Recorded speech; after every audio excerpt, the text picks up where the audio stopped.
Welcome to Sekou Style. This is your man Sekou Castley. You already know, man. Today we're gonna be getting into it. Alright, today we're gonna be talking about three good reasons why many African countries still support Russia. Why many Africans still have positive views towards Russia. And why they're not all jumping on that we're against Russia, like the West will want for it to happen. Three good reasons. Please bear with me. Again, if you're new to this channel, you already know what to do, man. Please subscribe to the channel, man. Join the family. Let's go. Make sure you share the video as well at the end, all right? Make some comments too. For those who already been part of the family, thank you for staying by and thank you for watching this video. All right, what are the three reasons? What are the three reasons? Let's talk about those three reasons quickly. Let me go over them quickly before we get into each and one of them in details. The three reasons: one, the historical ties, right, between Russia and Africa. The historical ties, that's number one. Number two is the strategic partnership. Again, these are vague terms, strategic partnership. If you want to know what it is, you have to stay tuned, right? And economic cooperation. So these are the three reasons: historical tie, strategic partnership, and economic cooperations. Are you ready for us to dive into it? Are you ready? Let's do it. So reason number one, the historical ties. That goes back to the Cold War era. Even prior to that, some African scholars would argue that Russia never colonized Africa, right? There are counter-argument to that as to why Russia could never even get to Africa to colonize any country in Africa. But some Pan-Africanists would argue Russia was colonizing other people around Russia, but never came to Africa, so we have no problem with Russia. That's, the historical ties between Africa and Russia. There was no colonial Russia, never been a colonial master to any African countries. They were not part of the Berlin Conference. They never took part in colonizing the African people, right? So that historical tie. And then now forward to the Cold War. The Cold War era, if you don't know, that was the time where the USSR, that is now part of Russia, the USSR, pretty much the Soviet Union, was, supporting African country for the process of decolonization. So the USSR supported African countries to fight against the colonizers, the West. In South Africa, the USSR helped the South Africans to fight against the apartheid regime in Angola, and there was, in Mozambique. So there was these all countries where Russia or USSR then was helping black African soldiers, helping them to fight against their colonizers to get independence. So during the independent movement, the Cold War was happening in the 60s, in the 50s to the 60s and upward. Russia, USSR as we knew it then, was helping African countries to fight against the colonial masters. So that's one of the reasons why many times, African countries and African leaders who are aware of their history, they will tell people, we all understand what Russia did in Ukraine and we understand what's going on, but to be honest with you, Russia is not doing it to us. So, even when in the Junior General Assembly, people voted, they would abstain themselves from voting, or they would just vote either, for Russia, or just say, we don't want to be part of this. We're going to remain neutral. So you see that there's still a sympathies toward Russia from Africa because of that reason. That African scholars and African leaders are like, Russia has been Russia. We don't have nothing to do with them. They have nothing to do with us. So we cool, all right? All right, reason number two would be the strategic partnership. Now, Russia from the day of USSR up to now, Russia is one of the superpowers, meaning that when it comes to especially the UN, all these global institutions, Russia actually have a power in the UN, the veto power. and I've talked about this before. The victor power is pretty much, it's one of the 5 major powers, global powers, that we say whatever decision is taken at the UN, if Russia says no, it's pretty much nothing will be done. All other countries could vote, Russia says no, they could veto, right? They could veto whatever they want to veto. So Russia having that power, and when you look at the track record, Russia has been one of the countries that actually side with developing countries. Not only African countries, but a lot of time Russia will be fighting for the underdogs, right? So many Africans are like, okay, Russia has been our strategic partners. Not so much so like, really to kind of like being the advocate, right? Advocating for development in developing countries, advocating for fair treatment, whatever that means, in these bilateral and international corporations. So Russia has taken that stand, right? So that strategic partnership is there. So let's say the global south wants to do something, they come to under Russia and China to help them advance their interests. I mean, now you see that they're founding the BRICS, which we're gonna get into later on, because I actually have a video about the BRICS on this channel, so if you want to learn more about it. But you see what I'm talking about. That's a strategic partnership right there. So all the other global south, especially African countries, they like to partner with Russia because they feel like Russians understand them. Like, the West is far-fetched. The West is just telling them what to do, how to do things, and preaching to them. But Russian, most of the time, would come on the ground and understand what's going on. It's like we're not that far away from each other, right? Right? Russia Russia is like distant cousin, but like you guys could bring it together and we cool, right? Especially from African perspective. So with that also, that strategic partnership, Russia is there to help African countries, right? At the UN, at the World Trade Organization, and sometimes they also provide like military, help.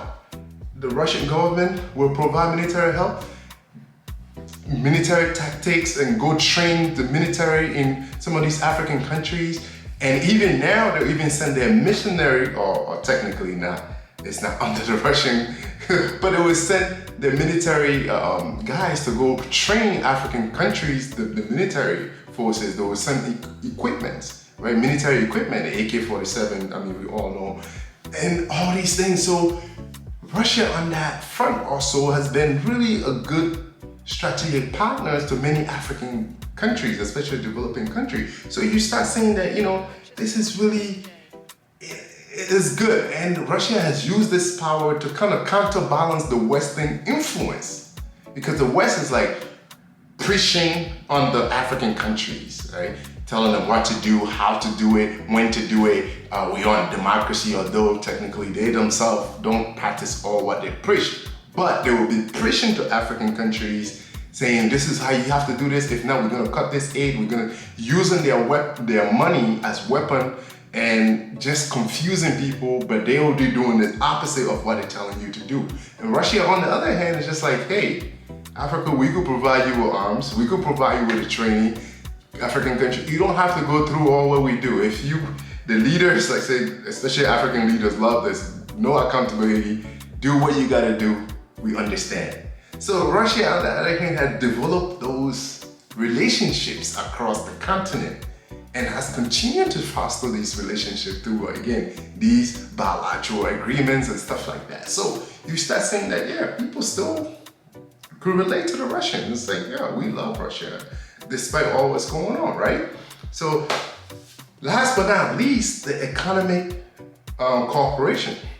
Economic cooperation is pretty much within itself. It's like, you see that in recent years, Russia has been increasing economic cooperation with African countries, right? When it comes to the mining sector, when it comes to, the energy sector, for instance, a Russian state-owned energy company, it's called Ronef, has just signed an agreement with, several African countries to explore and develop oil and gas resources, right? Reserves around the continent. So you also see Russia helping with nuclear facility, developing nuclear power, because Africa needs power. So you see Russians are going there, providing these technical helps and, skills and expertise to develop Africa, right? And the West, on the other hand, is just preaching and telling us, well, this is what you do. So while the other people are busy trying to help the African countries develop, jobs and all these things through this engagement, you start saying that Africans are like, okay, Russia is actually not bad. After all, this is what we want. We want development, right? Like on the energy sector, for instance, Russia's state-owned energy company signed an agreement with several African countries to name a few. We're looking at the Oil Corporation of Libya. We're also looking at, the state-owned oil company of Mozambique to develop oil and gas resources. So these are concrete examples that the Russia is using, these countries to facilitate these economic cooperations, right? And then you also look at, Russia is also helping nuclear plants in Egypt and other African countries to provide, source of energy, right, to the continent. So you see Russia is stepping in. In the mining sector, obviously, Russia has investing in mining projects in Africa, particularly in the area of, precious metal. For instance, Russian companies have invested in mine in Sudan, Guinea, and Zimbabwe.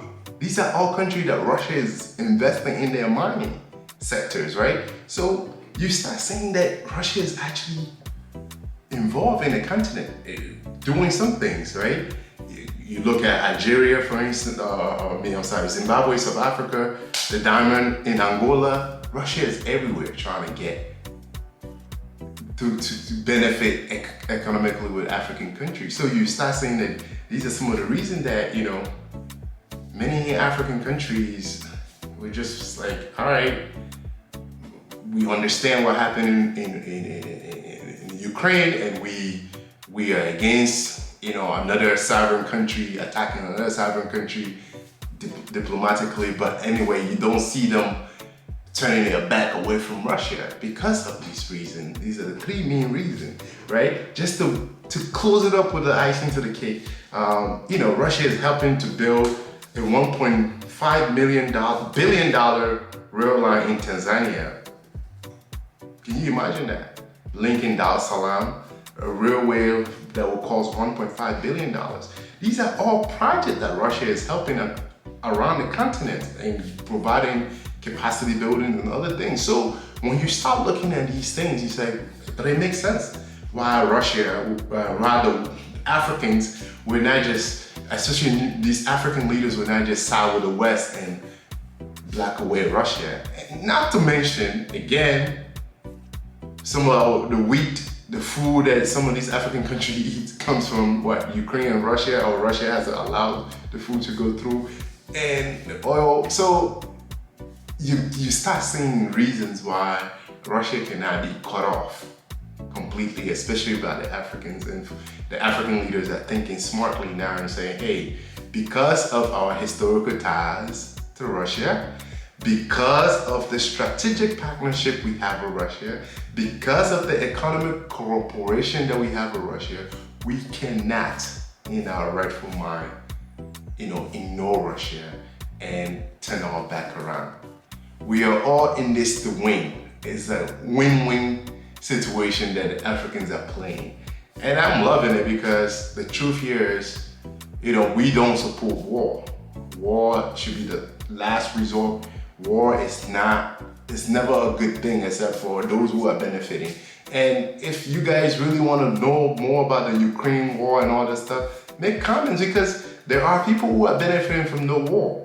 There are people who are benefiting from the war, and you'll be surprised who are. There are corporations who are benefiting from this war right now, while innocent Ukrainians and Russians are dying. Innocent Ukrainian mostly, Russian soldiers are dying. So, and people in the West, or in the East, whatever, they're chilling and making tons of money through this war.